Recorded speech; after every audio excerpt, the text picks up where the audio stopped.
Hello అండి. అందరికీ నమస్తే. నా దగ్గరకొచ్చే పేషెంట్స్‌లో ఎక్కువ మంది అడిగే ఇంకొక డౌట్ ఏంటంటే, గురక అండి స్నోరింగ్ గురించి. అంటే స్నోరింగ్ వస్తుందని, ఆ గురక ఈ మధ్య ఎక్కువ అవుతుందని, ఈ గురక తగ్గాలంటే ఏం చేయాలి సార్ అని చాలామంది అడుగుతుంటారండి.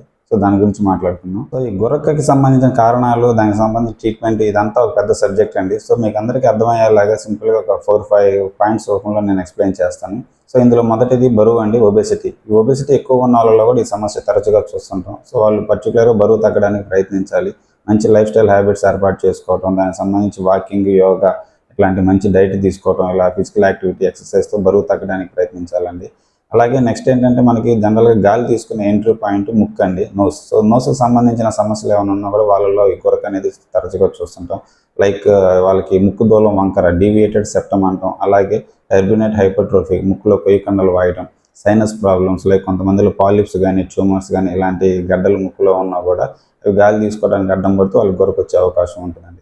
వీళ్ళల్లో మందులకి రెస్పాండ్ ఉన్నప్పుడు అట్లాంటి వాటిని సర్జికల్‌గా మనం క్లియర్ చేసి వాళ్ళకి స్నోరింగ్ అనేది తగ్గించొచ్చండి. అలాగే చిన్నపిల్లల్లో ముక్కు వెనకాల భాగంలో ఎడినాయిడ్ అనే ఒక చిన్న మాస్ లైక్ స్ట్రక్చర్ ఉంటుందండి. అది వాచినప్పుడు కూడా వాళ్ళకి బ్రీతింగ్ ఇష్యూ వచ్చి స్నోరింగ్ రావడం ఇలా చూస్తుంటాము. సో, అవి కూడా మందులు వాడి చూస్తాం. మందులకు రెస్పాండ్ అయినప్పుడు సర్జికల్‌గా రిమూవ్ చేయాల్సి ఉంటుంది.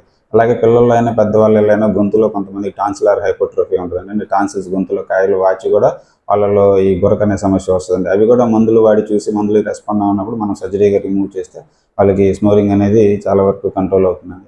అలాగే ఇంకా రకరకాల కారణాలు ఉంటాయండి. లైక్ ఆల్కహాల్ తాగే వాళ్ళలో ముఖ్యంగా పడుకునే ముందు ఈ ఆల్కహాల్ తీసుకోకుండా ఉండటం అనేది మంచిదండి. కొంతమందిలో కొన్ని రకాల మందులు వాడేటప్పుడు లైక్ సెడేటివ్స్ కానీ ఏదైనా సైకియాట్రిక్ మందులు వాడేటప్పుడు ఆ మందుల ప్రభావం వల్ల వాళ్ళకి సెడేషన్ రావడము, డ్రౌజీగా ఉండి నైట్ పడుకునేటప్పుడు కూడా గురకొచ్చే అవకాశం ఉంటుందండి.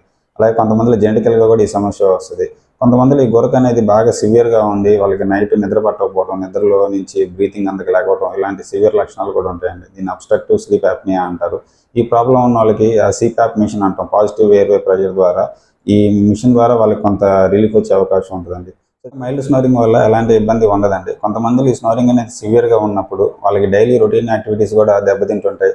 లైక్ వాళ్ళు ఇరిటబుల్‌గా ఉండడం, నీరసంగా ఉండటం, డే టైమ్ స్లీపీగా ఉండటం ఇలాంటి సివియర్ లక్షణాలు ఉన్నప్పుడు మీరు నెగ్లెక్ట్ చేయకుండా మీ దగ్గరలో ఉన్న ఈఎన్టీ డాక్టర్‌ని కన్సల్ట్ అయ్యి మీ ప్రాబ్లమ్ తగ్గట్టు ట్రీట్మెంట్ తీసుకుంటే చాలా వరకు ఈ స్నోరింగ్ అనేది కంట్రోల్ అవుతుంది. Thank you.